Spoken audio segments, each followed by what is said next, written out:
Alors aujourd'hui, on va pas parler cinéma, on va pas parler série, on va pas parler Marvel. Quoique. On va parler d'un sujet qui n'a rien à voir avec les sujets que j'aborde d'habitude sur ma chaîne. On va parler de moi, mais plus précisément, on va parler de dépression, de santé mentale. Parce que j'ai fait une dépression.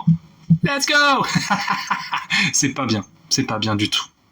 Donc gros trigger warning, on va parler dépression, on va parler santé mentale, on va parler tentative de suicide, on va parler abandon, on va parler amitié, on va parler sexe, on va parler de plein de choses, plein de choses.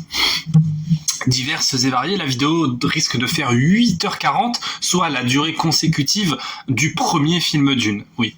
Parce que même dans les vidéos sur la dépression, on parle du film Dune. Non, donc voilà. Bah, déjà, premier chapitre, finalement, pourquoi ? Comment j'en suis arrivé là ?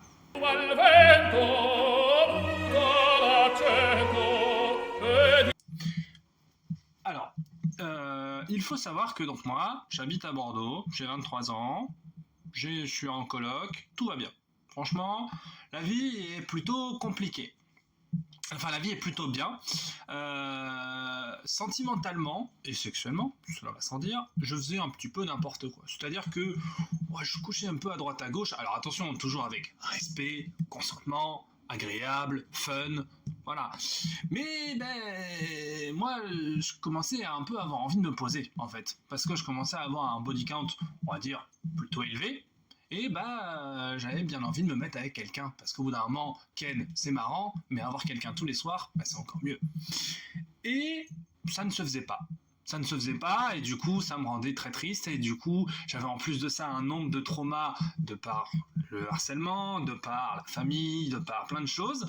J'avais tout un tas de petits trucs à régler dans la tête. Ce qui fait que l'été dernier, c'est quelque chose de très important, j'ai commencé à voir une psychologue. Voilà, une psychologue, Alexandra, si tu passes par ici, on t'adore. Excellente psy, qui fait aussi de l'hypnose, qui m'a aidé à comprendre plein de choses sur moi, sur d'où je viens, ce que je fais dans la vie, enfin, quel est mon but dans la vie, pourquoi je réagis comme ça, pourquoi je vis comme ça, pourquoi je fais ci, pourquoi je fais ça, etc. Et elle m'a notamment débarrassé de mon addiction au site de rencontre. Voilà, parce que j'étais addict au site de rencontre. C'est pas très fun, mais c'est une addiction comme une autre. Et grâce à elle, grâce à elle et à moi quand même, j'ai réussi à arrêter les sites de rencontre pendant 11 mois. Ce qui est...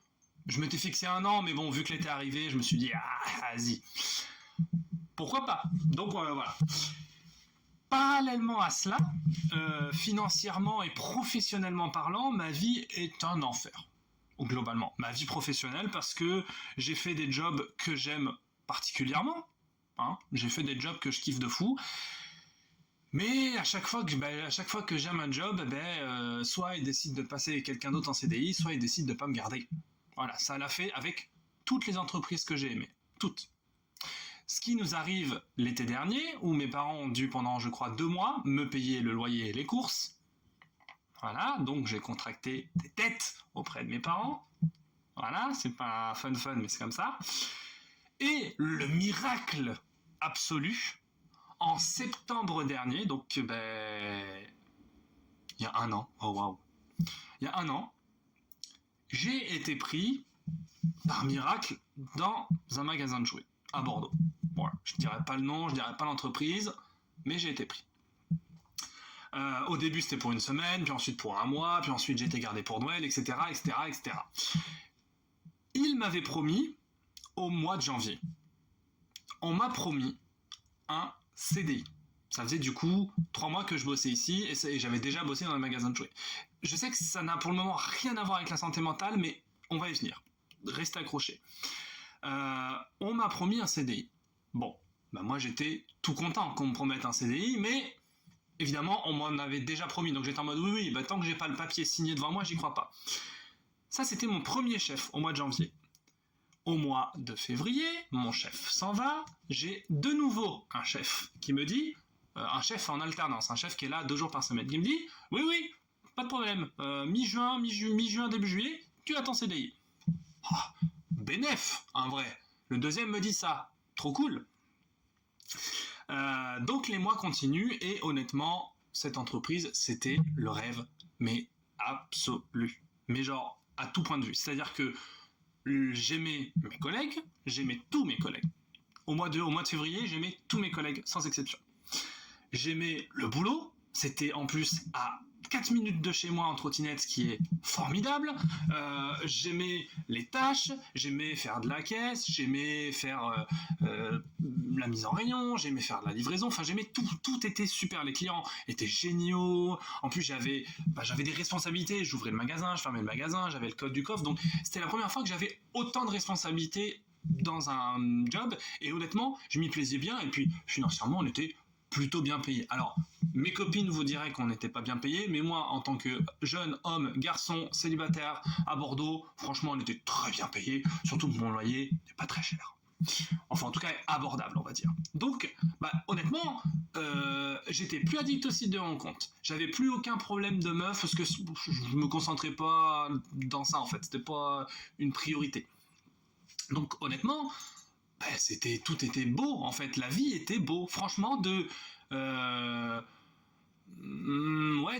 fin décembre. Alors attends, quand est-ce que ça s'est fini avec la folle? Ouais, donc de fin décembre.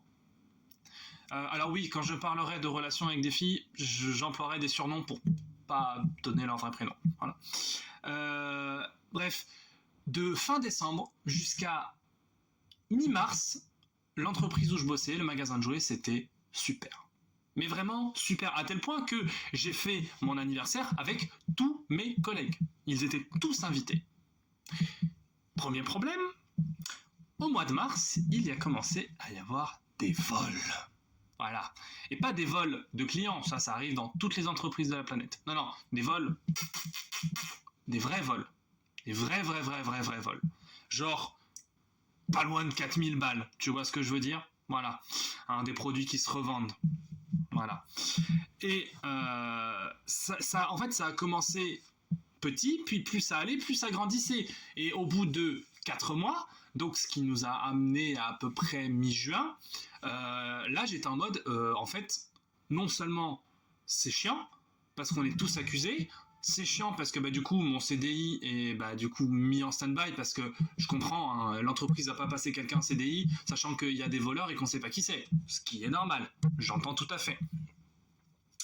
Donc évidemment, parce que je suis le Captain Melboy et qu'au bout de je sais pas une vingtaine de vols, le nombre d'indices était quand même particulièrement grand, j'ai trouvé qui avait volé. Voilà. J'ai trouvé dans l'entreprise qui volait. Évidemment, l'entreprise n'a rien fait, parce que oui, on n'a pas de preuves solides. Si, j'avais des preuves solides, mais c'est pas le sujet. Bref, c'est pas la question. À un moment donné, donc nous sommes fin juin, nous avons un nouveau chef qui arrive, voilà, ce qui coïncide avec le départ de la personne qui volait, parce qu'elle était en CDI évidemment. Voilà. Parallèlement à ça, au mois de mai, j'ai été menacé de me faire casser la gueule par un de mes collègues. Tout simplement. J'ai été menacé, voilà. Je ne dirais pas son prénom, je ne dirais pas l'entreprise, j'ai été menacé de me péter la gueule, voilà. Donc évidemment, je me suis chié dessus, parce que je n'ai aucun courage. Bref, donc voilà, tout cela nous mène au mois de juillet, le nouveau chef arrive, le nouveau chef ne me garde pas. Voilà, parce que, soi-disant, je créais trop d'histoires. Ah oui, je me suis plaint de la personne qui volait, et je me suis plaint de la personne qui me menaçait, mais c'est moi qui fais trop d'histoires. Et à l'heure où je vous parle, la personne qui m'a menacé de me casser la gueule plusieurs fois, je le rappelle, hein, parce qu'il n'y a pas eu qu'une fois, il y en a eu 3. Eh bien, tout simplement, cette personne travaille toujours là-bas et est toujours en CDI. Par contre, moi non. Bon. Voilà, donc évidemment, le CDI n'aura pas lieu. Je l'apprends une semaine avant qu'il ne renouvellera pas mon contrat. Donc là, je suis un peu chafouani, un peu... Non, en vrai, je m'effondre. Premier degré, je m'effondre quand j'apprends qu'un boulot que je fais depuis 9 mois, où j'ai dû remplacer, faire des heures sup, inverser les horaires, vu que c'était mes potes, j'ai laissé passer plein de choses de la part de collègues, de la part de responsables, machin. Là, je suis pas gardé? Ok, bon. Soit je conteste pas la décision, hein, c'est le destin. Le destin, il est écrit dans l'univers, il est écrit dans le multivers, et si c'est écrit comme ça, c'est que ça doit arriver comme ça. C'est horrible, mais c'est la vie.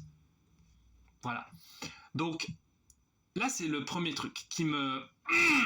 Ou vraiment là, et je sens... Donc, mon contrat se finissait le 7 août. Je sens que, en apprenant ça, il y a un truc qui se brise en moi. Tu vois? Il y a un truc qui se détruit. Et petit à petit, je sens une espèce de chose, une espèce de, ouais, de noirceur qui grandit en moi, de colère envers cette entreprise qui m'a viré sans aucune raison, de tristesse, de dire putain, je vais encore devoir chercher du boulot, je vais encore devoir peut-être être dans la merde financièrement, etc., etc., etc. Donc des angoisses, des tristesses, parallèlement à ça, ma meilleure amie a commencé à vivre son premier amour. Mais son premier amour, mais c'est pas amour de jeunesse ou amour d'été. Non, non, là on est sur de l'amour à 100%. Et le mec est parfait. Honnêtement, là ça fait plusieurs mois que toute cette histoire est passée. Le mec est génial. Mais le mec est génial. Non, non, le mec est drôle, il est fun, il est beau. Enfin, franchement, la relation elle est super. Mais, eh bien, cette amie s'est énormément éloignée de moi. Parce que évidemment, elle voit son mec. Ce qui, d'un côté, est totalement compréhensif. Certains dans les commentaires me diront oui, c'est normal, elle a un mec, elle voit moins ses amis. C'est logique. Oui, sauf qu'il y a moins voir ses amis et ne plus les voir du tout. C'est-à-dire que, en fait, moi j'étais déjà très triste de cette situation. En fait, j'étais déjà très triste d'avoir été viré, de devoir rechercher un travail, même si effectivement j'avais retrouvé un travail que je devais commencer le 19 août. Bon, finalement, je ne l'ai pas commencé. Et en fait, ce boulot, c'était un 20h ou un 25h, donc ça m'aurait même pas permis de payer le loyer. Enfin, bref. Tout ça fait que j'ai une noirceur qui grandit en moi, mais qui grandit énormément, vraiment, et je ne peux rien faire pour l'arrêter. Je rentre chez mes parents, un enfer, mais comme d'habitude. J'essaye, hein, de plus ou moins dire à mes parents et à mon frère que ben, ça va pas trop, moi, en ce moment, mais genre ça va pas trop, genre ça va pas trop, pas comme d'habitude, genre ça va pas trop du tout, tu vois. Moquerie, blague, humour, bon, s'en battre les couilles, comme d'habitude. Donc moi je suis en mode allez, hein, c'est bon, bisous, ciao. Je devais rester une semaine, je suis resté 3 jours chez mes parents, parce que là j'en pouvais plus. Et ce qui est aussi symptomatique d'une dépression, enfin en tout cas d'un état où ça ne va pas, c'est que je suis rentré de chez mes parents le mercredi 13 août, un truc comme ça. Je suis sorti tous les soirs. Mais tous les soirs. Genre je suis sorti le mercredi, je suis sorti le jeudi, je suis sorti le vendredi. Et en fait, cette noirceur grandissait en moi. Mais elle grandissait énormément. Genre vraiment, je voyais mes potes, je lisais des livres, je lisais des comics, je sortais, je faisais des trucs qui sont d'habitude censés me rendre heureux et qui là ne me rendaient plus heureux. Manger des chips, manger de la viande, manger de McDo, boire des coups, être pété, machin. En fait, ça ne me rendait plus heureux. Rien ne me rendait heureux en fait. Rien. Je n'arrivais pas à me rendre heureux en fait, et il y avait un trop plein de tout, parce que j'arrivais pas à trouver la joie dans la vie en fait, honnêtement, et ça ne faisait que grandir parce que bah malheureusement non seulement ma pote était en couple, mais en plus à ce moment-là ah oui, non, c'était après. Oubliez ce que je viens de dire. Bref, en tout cas, ma pote commençait, bah, du coup, elle répondait moins aux messages, elle répondait moins aux appels, elle était moins présente pour qu'on se voit, même si elle vous dirait l'inverse. Et du coup, bah, moi, en fait, je me sentais abandonné, en fait. Mais vraiment, je me sentais abandonné. J'étais en mode, mais en fait, là, je vais couler parce que la personne qui était censé, ou en tout cas qui m'a toujours aidé dans la vie à me relever, à trouver le positif, à être vraiment mon phare dans la vie. Ma meilleure amie, c'était un hors-crux, c'était une part de mon existence. Littéralement, c'était une part de mon âme. Vraiment, c'était... Et c'est pour ça que je pense qu'on va se reparler à un moment donné, parce que sinon, ça voudra dire que là... non, j'ai même pas envie d'y penser. Bref. Et du coup, ça m'a mené à genre le vendredi 15 août. Ouais, le vendredi 15 août, j'étais en mode, eh ben tu sais quoi, j'en ai marre, j'y arrive plus, je ne sais plus quoi faire, je ne sais plus comment trouver du positif, je ne sais plus où est ma vie, quelle est ma vie, pourquoi, enfin, trop de questions. Dimanche soir, suicide. Voilà. Donc, si je suis ici avec vous, c'est que je ne l'ai pas fait. Alors, oui et non. Donc, 3 jours avant, donc le vendredi, le samedi, le dimanche, je faisais que dormir toute la journée. Le soir, je sortais, je me mettais des caisses, mais notamment le jeudi soir où je me suis mis une caisse, mais monumentale, où on a fini au club de strip. Très drôle anecdote d'ailleurs que je vous raconterai peut-être un jour. Oui, parce que dépressif mais gourmand. Attention, toujours gros gourmand ici. Bref, c'est super le club de strip. Désolé, j'essaye de dédramatiser un peu le sujet parce que sinon on va tous chialer et ça va pas être drôle. Bref, donc le dimanche, je pète mon découvert. Mais quand je vous dis je pète mon découvert, mais quelque chose de bien, genre vraiment. Je fais au club de strip une dernière fois, parce que quitte à crever, autant se faire plaisir une dernière fois. Et je monte sur le toit, par le Velux. Et une fois sur le toit, j'envoie un message à toutes les personnes auxquelles je tenais, ou en tout cas toutes les personnes à qui je veux dire au revoir. Et je leur dis, bah écoutez, bisous la team, ciao. Je suis en larmes, hein. Je suis en larmes sur le toit, je m'effondre, je me dis là je peux plus en fait, j'en peux plus de tout là, j'en peux plus de la vie, j'en peux plus de rien, j'en peux plus de rien en fait, j'en peux plus, j'ai envie d'en finir. Donc bah là voilà, je vais pas vous faire un dessin, je suis sur le toit, je suis au bord de sauter, évidemment mes potes, mais big up stratosphérique à tous, notamment à Victor et Jeanne. Victor notamment qui a appelé les pompiers, ça je l'ai appris plus tard, c'est lui qui a appelé les pompiers et donc mes deux potes Victor et Jeanne étaient en bas de chez moi alors que j'étais sur le toit et je pense que s'ils n'avaient pas été là ou si il serait arrivé 5-10 minutes plus tard, c'était terminé. Alors, il y a plein de psychologues, de psychiatres qui vous diront « Oui, mais alors si tu as envoyé un message, c'est que tu n'avais pas véritablement envie de mourir et c'était plus un appel à l'aide. » Alors, les gens qui disent ça, j'ai vraiment envie de les encastrer dans un mur très très très très très profond, vraiment. Parce que si, pour le coup, j'avais vraiment envie de crever. Et de là, évidemment, pompiers, urgence...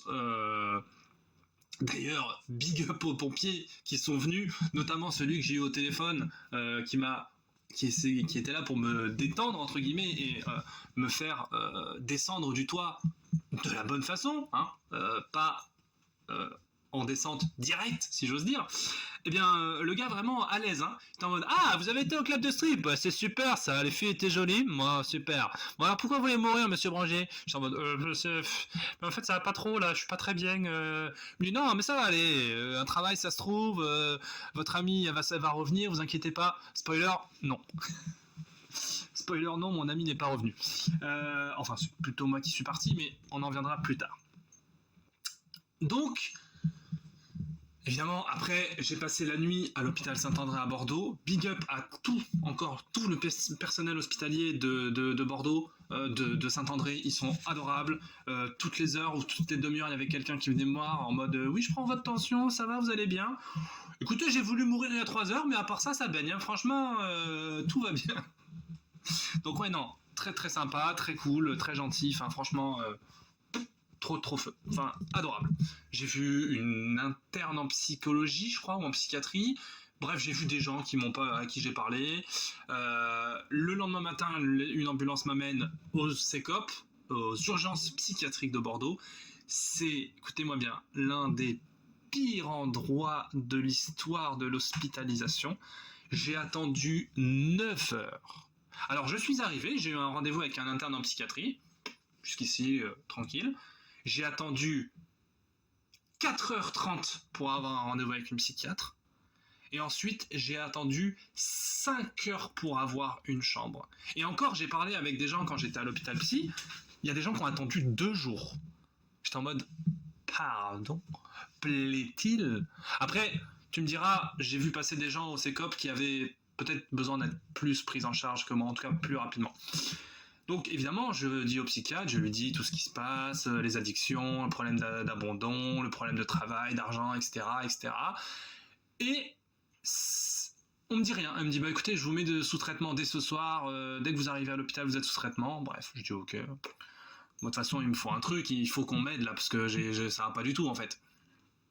Donc tout se passe bien, etc., etc. Nanani nanana. Et donc là, on arrive au second chapitre de cette vidéo, à savoir l'hospitalisation.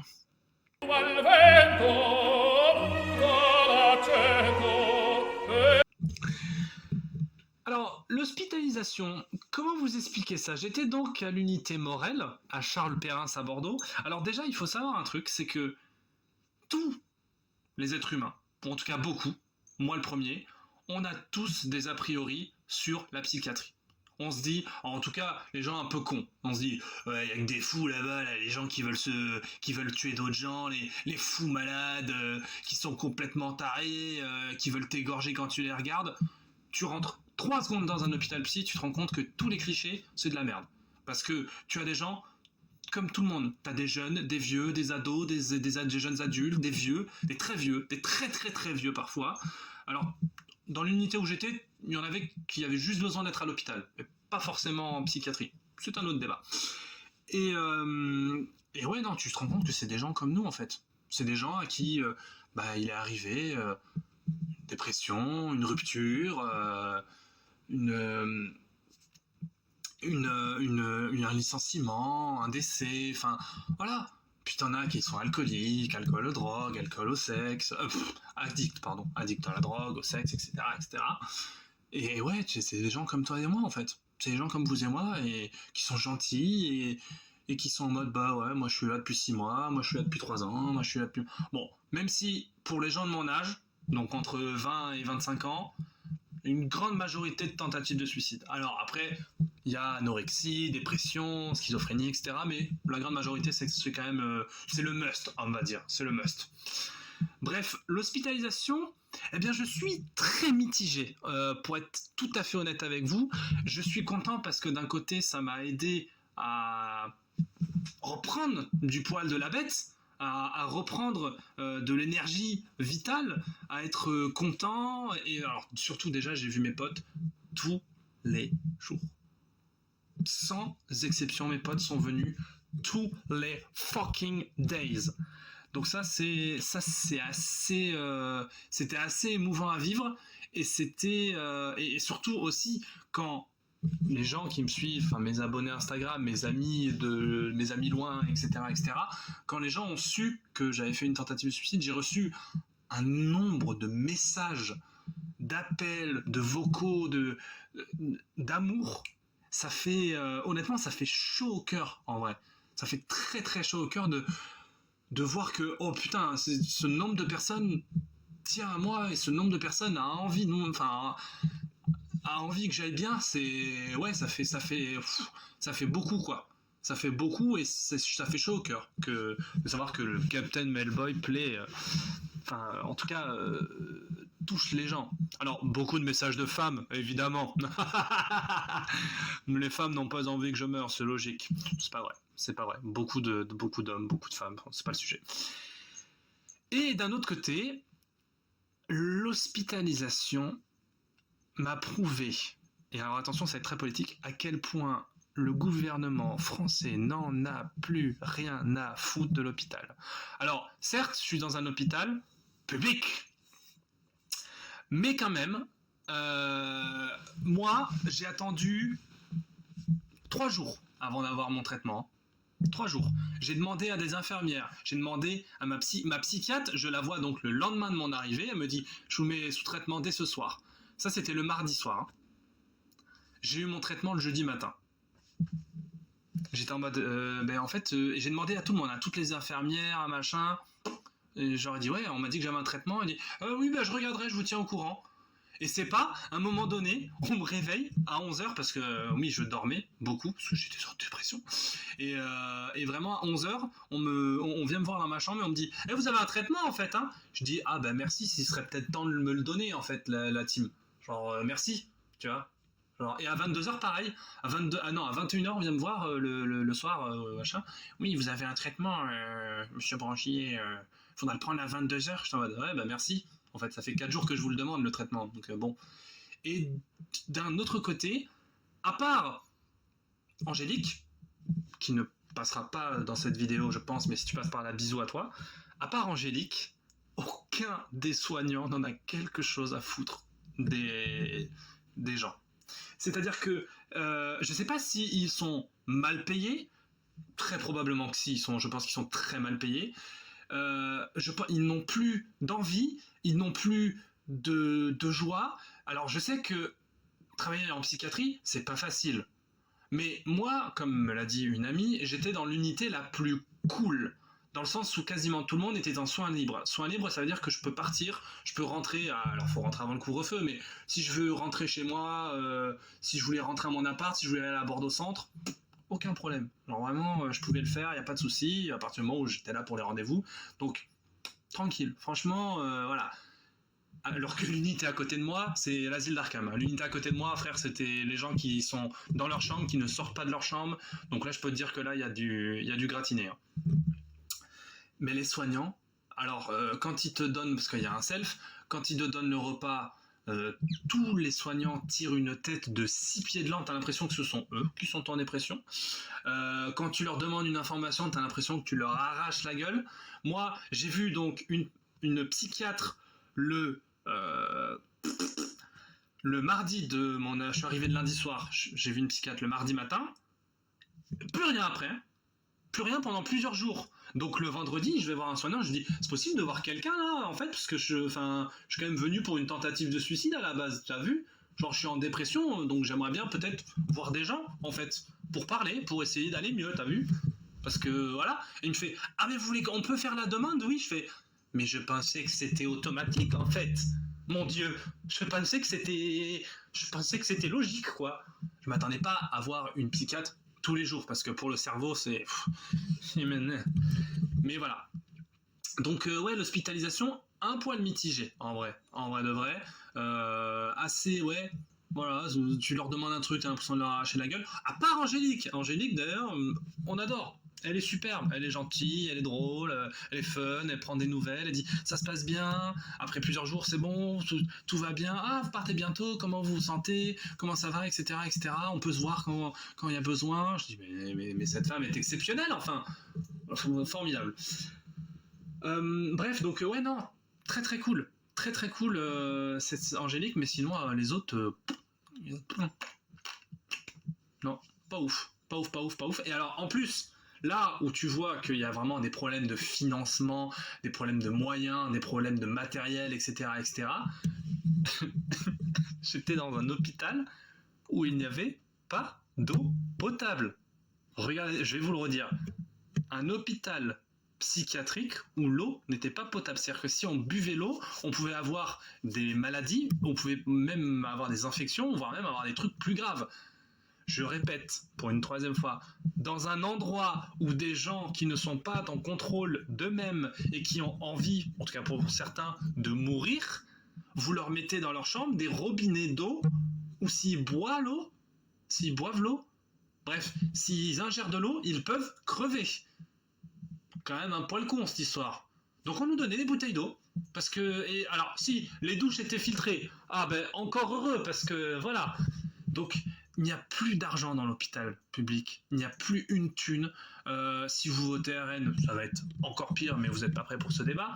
Donc vraiment, moi, ça m'a donné envie de me lancer en politique, cette hospitalisation, parce qu'il n'y a plus de thunes, il n'y a plus d'argent. Les soignants sont démoralisés, ils font des services. Des fois, il y en avait qui faisaient des 9h, 22h, ou des 6h, 22h même. Wow. Trop, c'est trop, frère, c'est trop. 6h, 22h. Je te jure, quand elle m'a dit ça, je crois que c'était Angélique, elle m'avait dit un truc, ouais, un 6h, 20h, un truc comme ça. J'étais en mode, oh, ma belle, tu vas mourir là, c'est pas possible. Je dis, oui, non, mais on tient, hein. Je fais, ouais, mais vous prenez de la cocaïne, en fait. C'est surtout ça. Vous prenez de la cocaïne. Donc, ouais, non, c'était une hospitalisation un peu compliquée, quoi, on va dire. Plutôt bien. J'avais même rencontré une fille là-bas avec qui ça s'était bien passé. Mais c'est-à-dire que même en dépression et même sous médoc, j'arrive à draguer. Et ça, c'est quand même. Bon, alors mon football était très mauvais et ça s'est pas concrétisé avec cette fille, ce qui est très dommage. C'est pas le sujet. Anyway. Oui, non, du coup, pour conclure un peu sur cette partie-là, quand je suis arrivé à l'hôpital et qu'on m'a diagnostiqué une dépression, c'était la première fois qu'on me diagnostiquait une dépression. J'ai toujours été déprimé. Déprimé, c'est le stade en dessous. C'est-à-dire, j'ai toujours eu des moments où ça allait pas trop parce que je me sentais un peu seul, parce que mes amis, je les voyais moins, parce que j'avais envie d'amour, en fait, j'avais envie d'avoir une copine, j'avais envie d'avoir quelqu'un quand je rentre le soir, pour lui faire des petits plats, lui faire des cadeaux, ou voilà. La dépression, c'est vraiment ton esprit qui dit hey, fuck. Vraiment fuck à tout. Mais vraiment, c'est-à-dire que ta tête, ton cœur, ton âme, tout est dans le void. Si vous avez vu le film Thunderbolt, la représentation du void, c'est vraiment ça, la dépression. C'est-à-dire que tout est noir. Tout est noir. C'est d'une puissance. Et le pire, c'est que même quand tu essayes d'aller mieux, ton esprit est en mode j'ai pas envie d'aller mieux. Ah, j'ai envie de rester là et de me morfondre, vraiment. J'ai envie de rester dans cette dépression et de me foutre une raclée et de me flinguer à vie dans cet état. Vraiment, et ton esprit est ton pire ennemi lors de la dépression. Alors, il y avait des moments drôles, il y avait des moments quand je voyais mes amis, ou alors en plus, mon pote était hospitalité juste à côté, donc ça nous a, voilà, bref, ça nous a bien soudés en tout cas, où je le voyais tous les jours, et là c'était le rêve, et on rigolait, on essayait de dédramatiser un peu la situation, parce que en l'espace de 3 jours, pardon, mes potes ont quand même eu 2 gars à l'hôpital. C'est quand même un qui a voulu crever et l'autre qui a failli crever. C'était quand même pas c'était pas un bingo, ça. C'était pas fun, on va dire. Donc ouais, non, c'était assez rude à vivre pour eux. Et là, on va venir au sujet, le deuxième truc, à savoir ma meilleure amie. Ma meilleure amie, donc la personne la plus proche de moi qui existe de l'histoire, encore à ce jour. C'est compliqué entre nous en ce moment, mais toujours à ce jour, c'est toujours la personne la plus proche de moi. Toujours. Elle ne m'a pas beaucoup parlé. Elle ne m'a pas beaucoup appelé. Elle m'a appelé une fois, je crois, pendant une fois ou deux pendant 10 jours d'hospitalisation. Bon. Pourquoi pas. Je ne lui en ai pas forcément trop voulu. Parce que je pense que de tous les gens, c'est elle qui a vécu l'événement de façon le plus traumatique, parce que elle se dit que c'est de sa faute. Elle se dit c'est un peu de ma faute, et tu me mets un peu ça sur le dos et c'est pas bien. Ce qui est vrai. Je lui ai mis ça sur le dos de façon plus ou moins consciente, évidemment,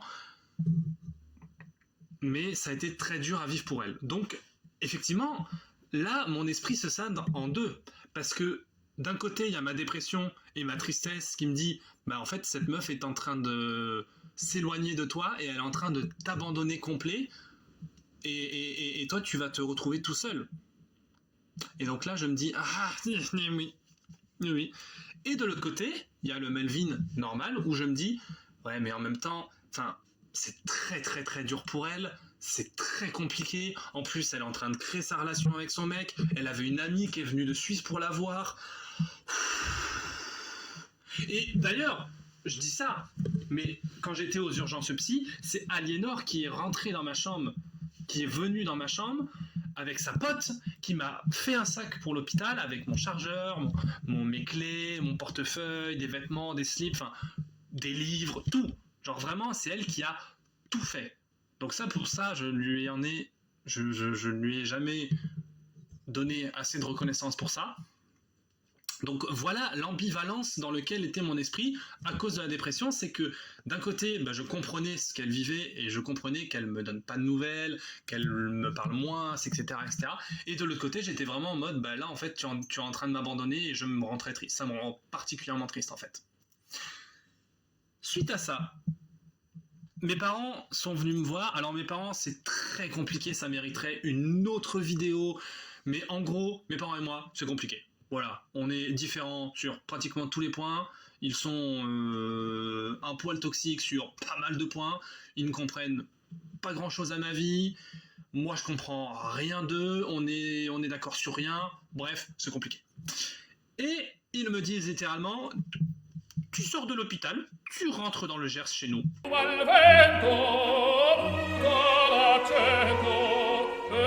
C'est non négociable. J'étais en mode, ah, d'accord. Le chômage, Dieu merci, France Travail, m'a permis de toucher de l'argent et de garder ce magnifique appartement. Parce que honnêtement, si j'avais pas pu garder mon appartement, je pense que je me serais reflingué, mais pour de bon cette fois. Et je ne rigole pas quand je dis ça. Donc oui, le fait de pouvoir garder mon appart et de garder ma vie bordelaise, c'est un des trucs qui m'ont fait tenir. Donc voilà. Donc nous arrivons au 3e chapitre, le retour chez les parents. Alors, évidemment, je savais pertinemment que ça ne se passerait pas bien chez mes parents. Je le savais dès le début, parce que j'ai 23 ans, parce que mes parents sont, je dirais, castrateurs, quelque peu emprisonnants avec leurs règles. Hein. C'est-à-dire que si je suis chez moi, là, ici, je peux me balader en slip toute la journée, personne ne va me faire de remarques. Si je veux jouer à Batman jusqu'à 7h du mat, personne ne va venir me péter les couilles. Si je veux bouffer des chips ou me commander des sushis, personne ne va me faire chier. Par contre, ma mère, si je mange un paquet de chocolat en trop, voilà. Si je fais un peu trop de console, baisse la télé, baisse si. À chaque fois que je répondais au téléphone, coupe le téléphone, déconnecte-toi d'Instagram, déconnecte-toi de tes amis, c'est ça qui t'a amené à la dépression. Rien à voir.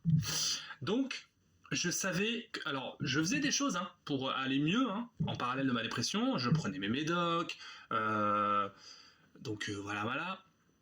Je prenais mes médocs, ça continuait, etc. Je faisais beaucoup de vélo, je faisais pas mal de vélo, c'était très très cool d'ailleurs. Et miracle, mes amis sont venus dans le Gers aussi. J'ai eu 3 de mes amis qui sont venus dans le Gers. Ça, c'était une parenthèse de joie, de bonheur, de pureté. C'était magnifique, c'était exceptionnel. Enfin, je ne saurais pas décrire avec des mots ce que j'ai pu ressentir. Avec, alors Jeanne, évidemment, c'était une amie de longue date, mais Émilie et Santino, qui sont des amis, en tout cas plus récents, ça a vraiment créé un lien et ça a vraiment créé un truc spécial avec eux, clairement. Ensuite, eh bien, en parallèle de ça, avec mon amie, ma meilleure amie, pardon, ça ne s'est pas amélioré. Disons que elle ne répondait plus au réel que je lui envoyais, ou en tout cas elle mettait des remis de 15 heures, ou des remis de une journée même des fois. Quand je l'appelais, elle ne répondait pas. Bon, vous me direz, il y en a qui seront contre moi et qui me diront ouais, mais elle a un copain, c'est normal en fait. Oui, oui, c'est vous qui avez raison dans le fond, concrètement. Et 2-3 fois, elle me dit ouais, je te rappelle, viens, on se rappelle ce soir et tout, j'aurai du temps. Elle me rappelle pas. Elle me rappelle pas une fois. Elle me rappelle pas 2 fois. Elle me rappelle pas 3 fois. Au bout d'un moment, je suis en mode. Et là, je laisse la dépression parler. Là, concrètement, je laisse la dépression parler. Je suis triste parce que je me dis, en fait, là, je suis en train de. Mon ami est en train de m'abandonner, en fait.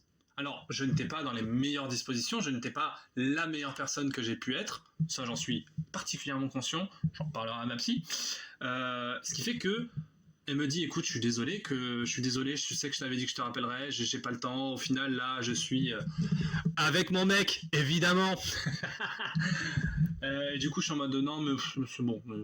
Elle me fait, non, mais Melvin, ça me rend triste que tu le prennes comme ça, etc. Et en fait, je suis déprimé, je suis triste à 1000%. Je laisse ma dépression parler, je dis, écoute, je vais pas te mentir, en fait, j'ai l'impression que tu es en train de m'abandonner, en fait. Tu m'appelles plus, tu me dis que tu m'appelles, tu me rappelles pas, tu réponds plus à mes messages. Quand je t'envoie un truc, il faut que. C'est limite, il faut une journée avant que tu me répondes. Elle me dit, non, mais c'est pas vrai. Je dis, si, c'est vrai. Tu le veuilles ou non, c'est la vérité. Tu ne sais pas gérer une amitié et une relation amoureuse. Alors, je veux bien que ce soit le début, que ce soit l'amour fou, etc., etc., mais tu ne sais pas gérer. J'ai eu dans ma bande d'amis des gens qui se sont mis en couple, et au début, forcément, on les voyait un peu moins, mais quand même, ils répondaient aux messages, ouais, on sort ce soir, let's go, nanana, de temps en temps. C'est surtout que, en fait, ma meilleure amie, on est passé de tout à rien. Donc, forcément, ça m'a détruit, en fait. Ça m'a détruit et c'était horrible à vivre. Et c'était triste. Et donc, j'ai laissé ma dépression parler. Et là, on ne sait plus parler pendant quelques jours.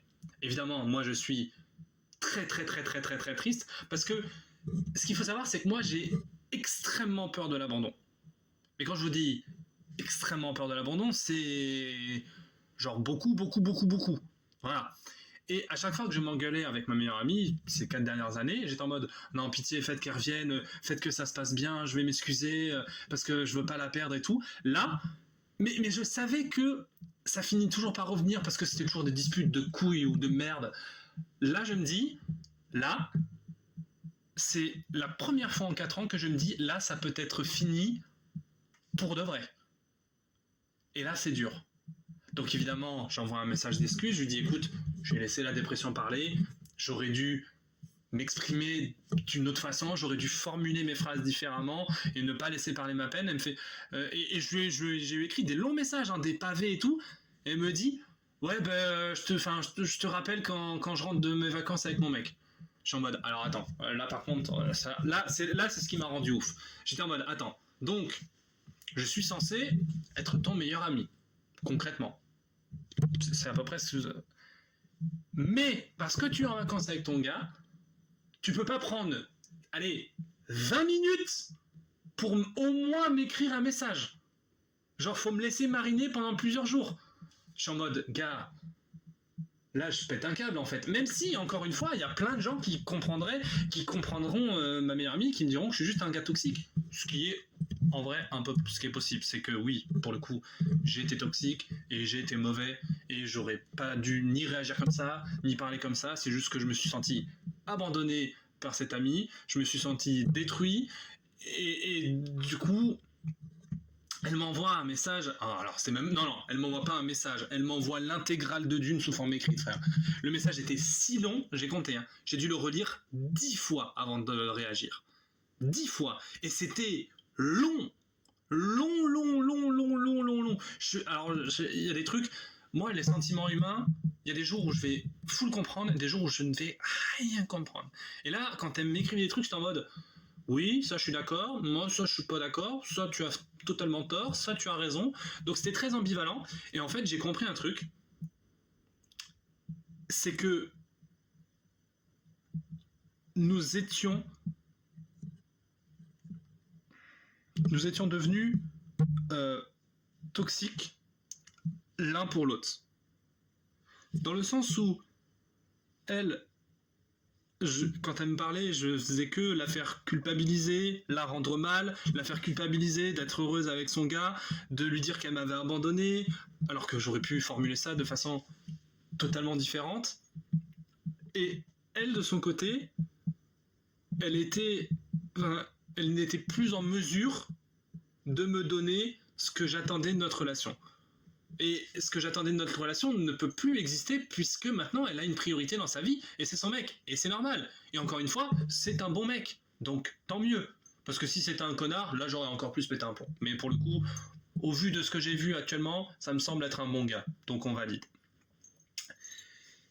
Et donc, j'ai dit, écoute, c'est pas compliqué, nous sommes devenus toxiques l'un pour l'autre, parce que dans une... Alors, pas dans toutes, parce que je vois venir les gros masculins dans mes commentaires, dans les relations, qu'elles soient amicales, sexuelles, sentimentales, voire les trois, ou même relation parentale, une relation toxique, elle est rarement toxique à sens unique.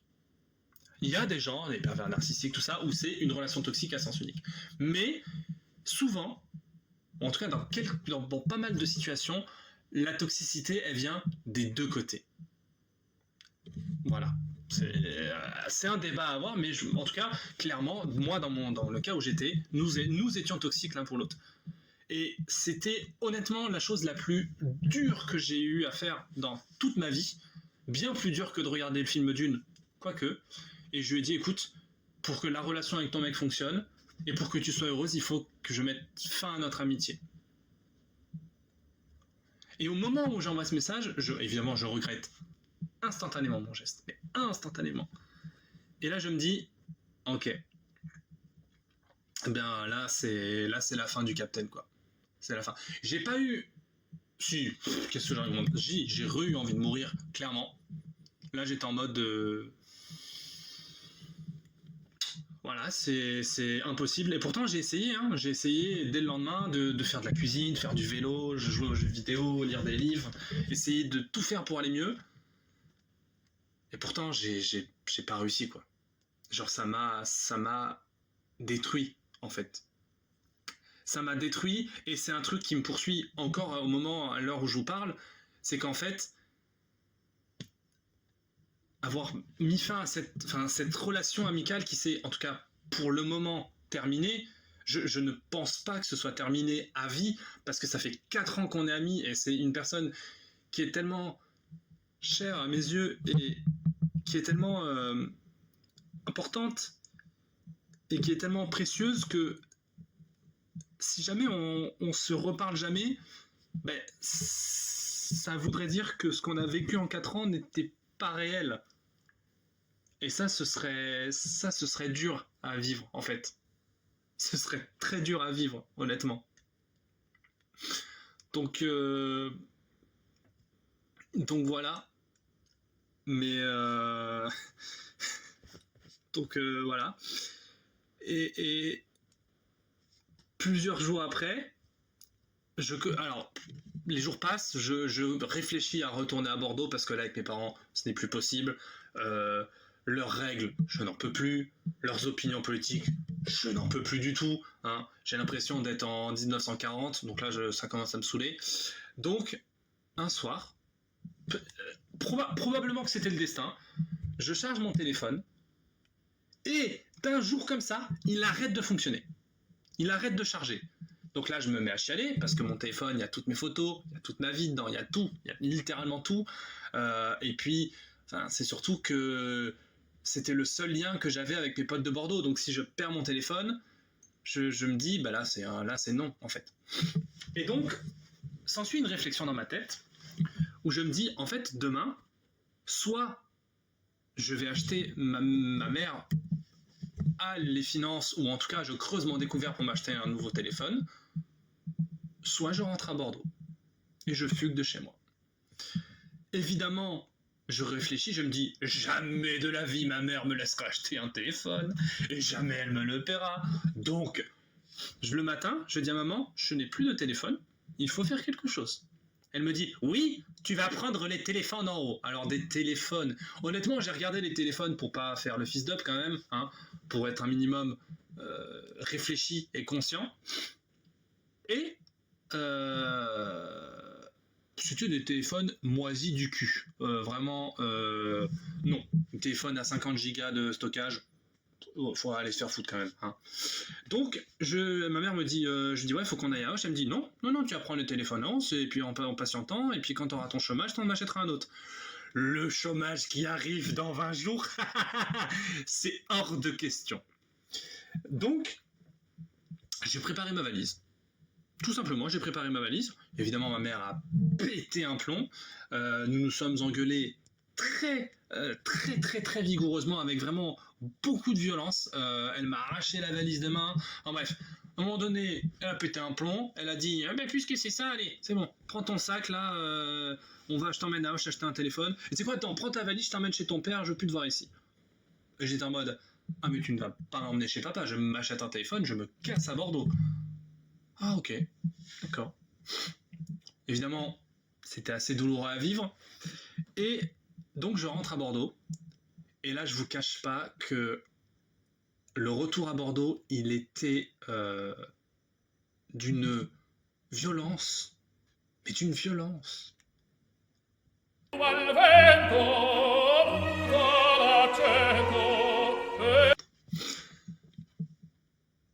Le premier soir à Bordeaux, j'ai eu des angoisses, mais des angoisses.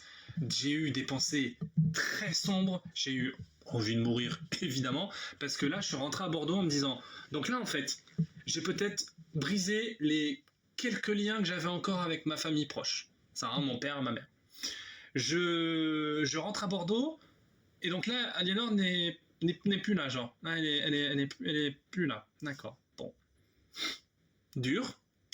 En plus, pas mal de mes potes n'étaient pas sur Bordeaux à ce moment-là. Donc là, je me disais, ok, bon, bah, c'est horrible. C'est horrible, et vraiment, j'avais envie de mourir, j'avais envie de chialer, j'avais envie de m'effondrer, j'étais vraiment une merde. Et pourtant, j'ai arrêté les médocs. Et alors là, tous ceux qui ont été en psychiatrie me diront, tu es con d'avoir arrêté tes médocs tout seul. Oui, concrètement oui. Mais j'en avais marre, pour plein de raisons dont j'ai pas forcément envie de parler. Mais j'en avais marre des médocs, je les ai arrêtés. Ça va mieux. Et en fait, je me suis dit, là, faut que je reprenne une vie normale en fait. Il faut que je recherche du travail. J'ai mon chômage, certes, hein, mais il faut que je retrouve du travail, que je me retrouve un 35 heures, là, à temps plein, me changer les esprits, d'avoir de l'argent, pouvoir me payer des trucs. Parce que oui, c'est marrant de se faire payer des coups en soirée à tes potes, etc. Mais au bout d'un moment, c'est chiant. Au bout d'un moment, c'est vraiment chiant parce que moi, j'ai pas forcément été élevé comme ça. C'est-à-dire que moi, dans ma psychologie, si je dois payer des coups ou si je dois payer des tournées à chaque fois que je sors, ça ne me dérange pas. Par contre, si je dois me faire payer des coups à chaque fois, j'aime pas.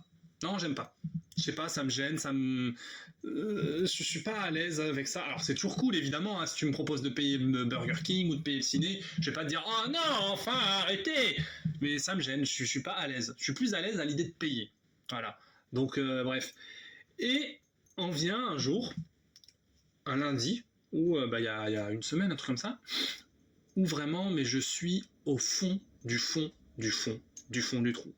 Là, le manque de ma meilleure amie est terrifiant, c'est-à-dire que là, en fait, et c'est une pensée que j'ai encore en ce moment, c'est je me dis, donc, tous mes boulots m'ont jeté. Toutes les filles avec qui j'ai voulu qu'il se passe quelque chose de sentimental, il ne s'est rien passé. Ma petite copine que j'ai eue en début de cet été, qui est toujours d'ailleurs une femme formidable, parfaite, exceptionnelle, je l'ai jetée comme une vieille chaussette parce que j'étais con pour X ou Y raison, enfin bref. Et en fait, je me dis, dans ma tête, c'est à moitié la dépression qui parle, à moitié la réalité, c'est je me dis, mais en fait, je détruis tout ce que je touche. Je détruis tout. Je ne suis pas un bon gars, en fait, parce que tout ce qui s'approche de moi finit par être détruit. Et ça vient je me dis, mais en fait, ma meilleure amie, elle va jamais me quitter. Cette relation, c'est à la vie, à la mort. Jamais ça s'arrête. Et ça s'est arrêté. Donc qu'est-ce qui me dit que tout ce qu'il y a d'autre dans ma vie ne va pas s'arrêter? Tu vois? Et c'est horrible. Et ouais, il y a des jours où je chiale et où je me dis, mais en fait, tout ce qui s'approche de moi se détruit. Et ça vaut pour mes parents, ça vaut pour mon frère. J'ai l'impression de ne pas être quelqu'un de bon. Et je me dis, en fait, je n'en peux plus. Et donc, je voulais mourir. Mais clairement, je me suis dit, ce soir, je saute. Allez. Enfin, je saute et overdose de médoc. Comme ça, on double les chances, t'as vu? Pas con, hein? J'apprends de mes erreurs. Et mes potes sortent à ce moment-là, et j'ai la force mentale de transformer ce truc. Et en fait, une fois que j'étais avec mes potes, j'avais plus envie de crever, j'avais plus rien. Et même en rentrant chez moi le soir, tout était nickel, j'étais content, bonne ambiance, voilà quoi, fun. Et j'en ai parlé à Jeanne, ma meilleure amie, enfin, une de mes meilleures amies, pardon.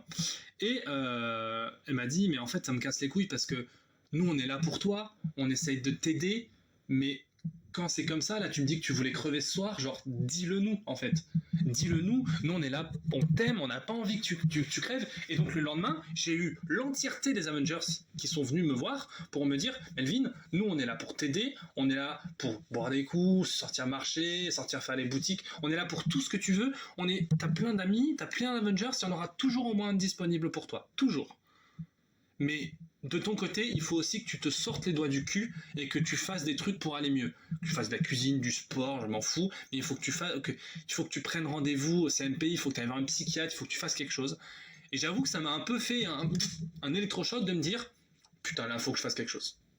Putain, là, faut vraiment que je fasse quelque chose. Faut vraiment que je me sorte les doigts du cul, parce qu'en fait, j'ai détruit la relation que j'ai avec ma famille, j'ai détruit la relation que j'ai avec Aliénor et ça me tue tous les jours à petit feu. Si je détruis la relation que j'ai avec mes amis, c'est pas possible. Et puis même pour moi, je me dis, il faut pas que je me morfonde dans cette dépression, il faut pas que je me morfonde. Alors j'ai toujours pas repris les médocs parce que ça sert à... Voilà. Mais je me suis dit, il faut que je fasse quelque chose. Il faut que je me sorte les watts du cul, il faut que... on y aille. Il faut qu'on y aille là. Hein, let's go. Du coup, j'ai pris rendez-vous au CMP, je mange des chips, je joue aux jeux vidéo, je fais des choses qui me rendent heureux. Et voilà, je me suis retrouvé un travail. Alléluia, même si c'est que 2 semaines, c'est toujours de l'argent en plus. J'ai plein de pistes pour des travaux en novembre-décembre, parce que c'est Noël, ils vont chercher, etc. Donc, ouais, je suis en train de remonter la pente. Je vais pas dire médicalement que je suis sorti de la dépression, parce que il y a quand même des moments où je suis quand même très triste, et tous les jours, je pense à ma meilleure amie, mais tous les jours, à chaque seconde que le bon Dieu fait, je pense à ça, et je me dis, quelle tristesse en fait. Et je sais pas lequel de nous deux reviendra vers l'autre. Peut-être moi. Honnêtement, je pense que ce sera peut-être moi. Pas tout de suite. Quoique, je ne sais pas. Mais je reste... J'en ai parlé à Marie, qui connaît bien ma meilleure amie aussi, parce qu'on était tous au cours Florent. Elle m'a dit que clairement, être parti, c'est la meilleure chose que j'ai faite pour le moment. Parce que, comme elle l'a dit, c'est elle qui a posé les mots dessus, c'est on était devenus toxiques l'un pour l'autre. Clairement. Clairement. Donc, c'était douloureux, c'est toujours douloureux. Et là, on parle de moi parce que c'est ma chaîne YouTube, mais je pense que ma meilleure amie, ça a dû être très très très très dur et bien peut-être plus dur que moi aussi. Même si, oui, elle a sa famille et son petit ami pour atténuer la pilule, je pense que ça a été horrible à vivre pour elle, clairement. Et c'est pour ça que on a vécu tellement de choses. On a vécu tellement d'histoires, tellement d'aventures, tellement de bonheur et tellement d'amitié, de respect, de pure lumière, que pour moi, il m'est impossible que ce soit la fin définitive de notre amitié. C'est impossible. Parce que je refuse de croire qu'après tout ce qu'on a vécu avec ma meilleure amie, ça se finisse comme ça. C'est impossible. Il est clair que l'un de nous deux reviendra vers l'autre. Moi, honnêtement, je pense revenir peut-être au début de l'année. Voilà, histoire de lui laisser 4-5 mois pour stabiliser sa relation, stabiliser sa vie, et que moi, je stabilise la mienne aussi, accessoirement, et que je sois plus un énorme fils de pute comme j'ai pu l'être. Et un ami mauvais, parce que ça, c'est ce qui m'a détruit clairement. Et une fois que ça, ce sera guéri, je pense qu'on reprendra là où on s'en était arrêté et ce sera pompe et up. Mais déjà, quand je vais commencer à bosser, ça va me faire du bien. Ça va me faire de l'argent surtout pour vivre accessoirement. Ça, ce serait plutôt fun. Donc voilà, si vous avez des questions, des choses à dire en commentaire, des témoignages, je sais que j'ai une chaîne YouTube qui a 156, 157 abonnés, je sais plus. Si vous avez quelqu'un dans votre entourage qui est en dépression, qui a fait une tentative de suicide, qui a fait... qui a des troubles psychiques, quelqu'un qui va pas bien, montrez-lui cette vidéo, peut-être ça peut l'aider, je ne sais pas. Peut-être ça peut vous aider à comprendre les gens qui ont été en dépression, je ne sais pas non plus. Je ne sais pas trop à quoi sert cette vidéo, mais moi j'en avais besoin, parce que j'ai un besoin d'expliquer J'avais besoin d'expliquer et aussi ça me permet de prendre du recul sur les événements et de comprendre ce qui m'est arrivé parce que putain, il m'est arrivé pas mal de merde. Donc voilà. Libre à vous. Si cette vidéo fait un scandale, comme ma vidéo sur Dune, peut-être je l'effacerai, je ne sais pas. Voilà, je sais que c'était pas un sujet très fun. J'ai essayé de faire 2-3 petites blagues histoire de un peu, t'as vu, de décompresser le sujet, histoire de décomplexifier et de détendre. Peut-être c'était pas la bonne voie à avoir, je ne sais pas, c'est mon style. Voilà, prenez soin de vous, prenez soin de vos amis, prenez soin de votre famille, prenez soin des enfants, prenez soin de tout le monde. Et surtout, n'oubliez pas, Captain America est le meilleur super-héros de l'histoire. Bisous!